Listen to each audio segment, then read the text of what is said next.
Before we begin, if you enjoy real automotive history, make sure to like the video, subscribe to the channel, and follow Auto MJS for more stories like this. Now, let's get into the Mercedes-Benz Sprinter.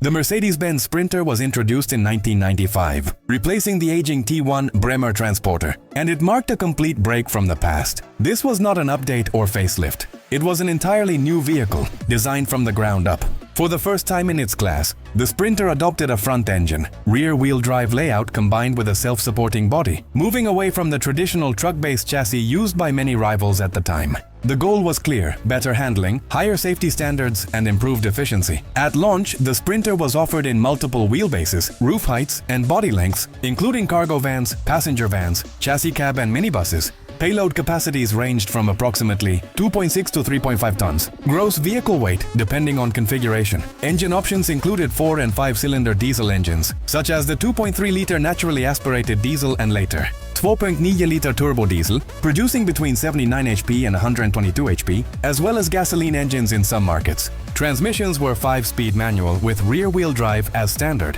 One of the Sprinter's biggest revolutions was safety. It became one of the first vans in the world to offer ABS as standard, followed later by electronic stability systems, setting a new benchmark in the commercial vehicle segment. The name Sprinter was chosen to emphasize speed, agility, and efficiency, breaking the stereotype of slow, purely utilitarian vans, and it worked. The model quickly became a reference for delivery services, emergency vehicles, campers, and passenger transport across Europe and beyond. The first-generation Sprinter laid the foundation for everything that followed, redefining what a large van could be, both technically and conceptually.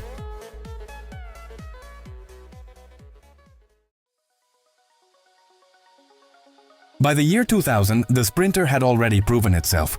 Launched in 1995, it had redefined the light commercial vehicle segment in Europe and beyond. But Mercedes-Benz knew that staying ahead meant evolving.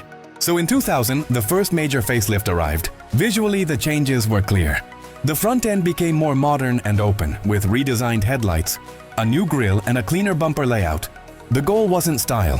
For the sake of it, it was to bring the Sprinter closer to Mercedes' passenger car identity of the time, while improving aerodynamics and visibility. Under the skin, the updates were more important. The facelift introduced improvements in safety and comfort, including updated braking systems, refined suspension tuning, and better cabin ergonomics. Inside, the dashboard was redesigned for better usability, durability, and driver comfort, essential for long working hours. Engine options remained focused on efficiency and durability. Diesel engines ranged from approximately 82 HP to 156 HP, depending on configuration and market, with inline 4- and 5-cylinder units. These engines were known for high torque at low RPM, long service intervals, and strong reliability, key reasons why many of these vans are still working today. Transmission options included 5-speed manual gearboxes, and in some markets, automated manual options began to appear. Rear-wheel drive remained standard, with select all-wheel drive versions available for specific applications. This facelift didn't change what the Sprinter was, it refined it. More modern, safer, more comfortable, but still unmistakably a workhorse. And that's exactly why the first-generation Sprinter, especially post-2000, became a reference in durability and professional transport worldwide.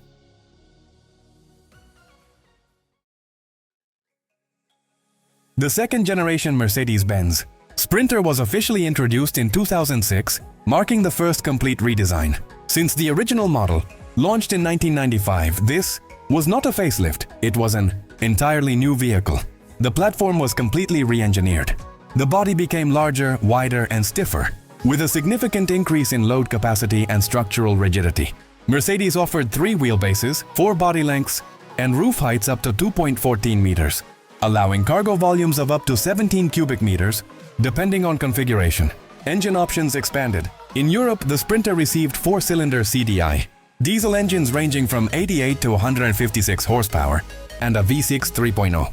CDI producing 184 horsepower and 400 Nm of torque. Gasoline versions were also available in selected markets. Transmissions included 6-speed manual and 5-speed automatic gearboxes. Safety became a major focus. The 2006 Sprinter was one of the first vans in the world to offer Electronic Stability Program (ESP), as standard on many versions alongside ABS, traction control, brake assist, and optional airbags, raising the bar for commercial vehicle safety. The interior was redesigned with a more upright driving position, improved ergonomics, better visibility, and higher material quality. This generation also introduced more factory options, including air conditioning, cruise control, onboard computer, and advanced fleet management systems. The second-generation Sprinter quickly became a global reference in the van market, widely used for cargo transport, passenger vans, ambulances, motorhomes, and police vehicles, reinforcing its reputation for durability and versatility.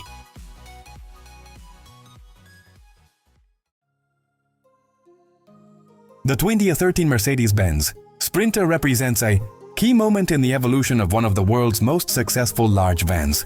Originally part of the second generation that began in 2006, the 2013 model received a notable facelift that brought the Sprinter's design and technology closer to contemporary Mercedes styling and functional standards.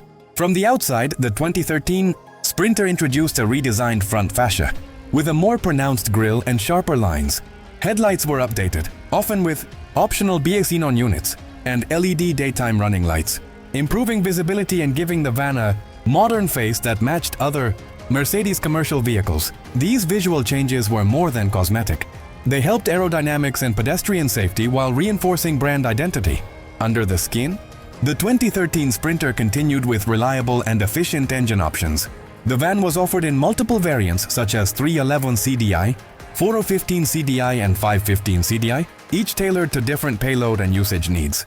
Early Brazilian catalogs show options, including a 2.2-liter, 4-cylinder turbo diesel, producing around 146 horsepower, and roughly 33.6 kfm of torque in the 415 and 515 models. Figures, confirmed by official spec sheets.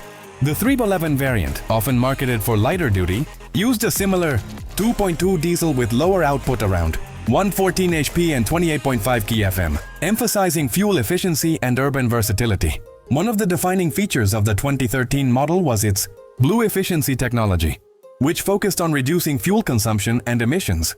That included refined engine calibration and updates in transmission tuning, usually a manual 60-speed gearbox in many markets, reflecting Mercedes' strategy to align commercial vehicles with stricter environmental standards without sacrificing durability. In terms of practicality, the Sprinter offered a wide range of body lengths, roof heights, and load capacities. Fourgon configurations could handle volumes from roughly 7.5 Mail3 up to 15.5 Mail3, and chassis variants supported specialized bodies such as minibuses, refrigerated units, or mobile workshops. Versatility that made the 2013 Sprinter a favorite among fleets, contractors, and transport operators. Inside, the facelift didn't stop at looks. The cabin layout was refined for better ergonomics, visibility, and comfort, important for drivers spending long hours on the road. With expansive glazing and a modern dash design, the 2013 Sprinter balanced function and comfort in a category where utility is the priority. Overall, the 2013 Mercedes-Benz Sprinter kept the core DNA of its generation: robust construction, high load potential, and global serviceability, while updating key areas that kept it competitive right up until the next generation arrived in 2018. With the arrival of the third generation in 2018, the Mercedes-Benz Sprinter went through its most radical transformation since its creation. For the first time in its history, the Sprinter was no longer exclusively rear-wheel drive. Alongside the traditional RWD layout, Mercedes introduced front-wheel drive (FWD) versions, fundamentally changing the van's positioning in the global market. The FWD setup allowed for lower load floors, improved interior usability, reduced drivetrain weight, and better efficiency for urban and delivery-focused operations. At the same time, AWD all-wheel drive continued to be offered, aimed at customers who required traction for harsh environments, snow, construction sites, or off-road conditions. This meant that from 2018 onward, the Sprinter became available in 3 drivetrain configurations: FWD, RWD, and AWD, something rare in the large van segment. Technically, the platform was entirely new. The third-generation Sprinter adopted a more rigid body structure, improved crash safety, and a far more advanced electronic architecture. One of the biggest leaps was inside the cabin. In 2018, the Sprinter debuted the MBUX infotainment system in a commercial vehicle, featuring a touchscreen interface, voice control, navigation, fleet connectivity and over-the-air integration, technology, previously reserved for Mercedes passenger cars. Engine options varied by market, but most diesel variants were based on 2.1-liter and later 2.0-liter 4-cylinder turbo diesel engines, with outputs ranging approximately from 114 HP to around 190 HP, paired with 6-speed manual or 7 and 9-speed automatic transmissions, depending on configuration. In 2020, Mercedes took a decisive step toward electrification with the launch of the e-Sprinter. This fully electric version was designed primarily for urban logistics, offering zero local emissions, quiet operation and simplified maintenance.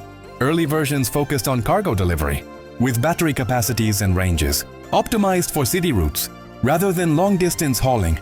As regulations tightened and digitalization increased, the Sprinter continued to evolve.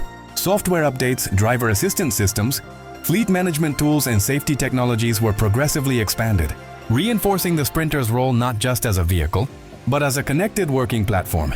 Today, the Sprinter stands as one of the most versatile commercial vehicles ever produced, not because of one single configuration, but because it offers multiple drivetrains, combustion and electric power and modular adaptability, all within one global model line.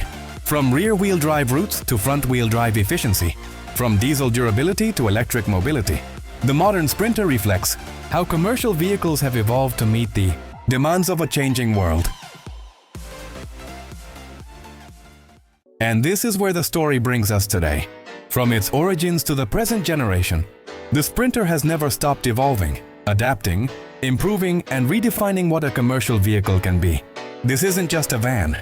It's a tool, a workplace, and for many, a part of daily life. Thanks for watching.